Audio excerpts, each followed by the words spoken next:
So next question, the following are the details of load on a circuit connected through a supply meter.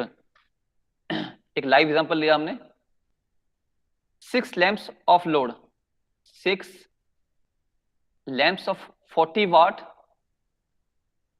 each working for 4 hours per day. कि एक metre से क्या है, 6 lamp लगे हुए हैं 40 वाट के और 4 घंटे पर डे चलते हैं वो. 2 fluorescent tube of 125 watt working 2 hours per day. और तीसरा क्या है,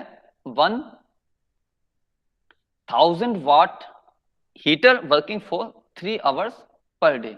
ये 3 तरह के लोड हैं जो कि हमारे सप्लाई मीटर से कनेक्टेड हैं. हमें क्या आइडेंटिफाई करना है, if each unit of energy cost 70 पैसा, कि हमारी जो एनर्जी की कॉस्ट अगर एक यूनिट की 70 पैसा है, what will be the electricity bill for the month of जून. तो हमें इस डेटा से अपने जून का इलेक्ट्रिसिटी बिल आइडेंटिफाई करना है.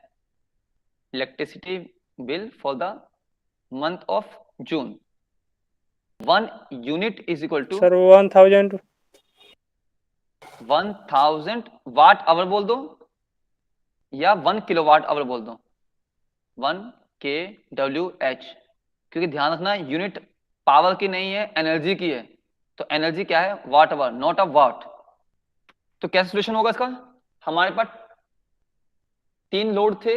अगर हम वोल्टेज ऑफ लैंप निकालें, सबसे पहला दिस वन, हमारा पहला लोड था लैंप. अगर लैंप सबसे पहले वोल्टेज निकालेंगे, लैंप की वोल्टेज क्या होगी, 40 हमारा वोल्टेज है और 6 हमारे लैंप्स हैं. तो टोटल वोल्टेज कितना हो गया लैंप का हमारा, 240 वॉट्स. 240 सर. सेकंड हमारा क्या है, ट्यूब्स 250. ट्यूब 2 है और 120 वाट एक का है, तो टोटल हो जाएगा 250. सिमिलरली आप निकाल सकते हो कि 1000 वाट का एक हीटर है और सिंगल है, तो हमारा वोल्टेज कितना हो गया, 1000 वाट. तो हमने ये वोल्टेज निकाला, टोटल वोल्टेज हमारा कितना होगा. अब एनर्जी कंज्यूम कितनी होगी वो निकालते हैं. 240 वॉट का जो हमारा लैंप है वो कितने आवर चल रहा है, 4 आवर्स. तो उसको 4 आवर्स मतलब वॉट और टाइम को मल्टीप्लाई कर दिया, what into time energy. Similarly tube 250 what की है टोटल और 2 हमारी 2 आवर्स पर डे चल रही है, तो यहाँ से ट्यूब का एनर्जी आइडेंटिफाई हो गया. और तीसरा हमारा क्या है, गीजर 1000 वाट का हीटर सॉरी, और 3 आवर पर डे, तो यानी कि 1000 इंटू 3, तीनों को मल्टीप्लाई और तीनों को हमने साथ में ऐड कर दिया. तो हमारा टोटल वोल्टेज हमारा आ गया 4460 वाट आवर. इसको अगर 1000 से डिवाइड कर देंगे तो 4.46 किलोवाट आवर. क्यों डिवाइड किया, हमने बताया था भाई कि यूनिट क्या होता है, 1 kWh. हमारे पास एनर्जी आ गया. ये एनर्जी कितने दिन का है, 1 डे हो जाएगा. यस बेटा, क्योंकि हमने पर डे बात की ना, 4 घंटे पर डे, 2 घंटे पर डे, तो ये एक दिन का है. और हमारा टास्क क्या है, पूरे जून महीने का कैलकुलेट करना.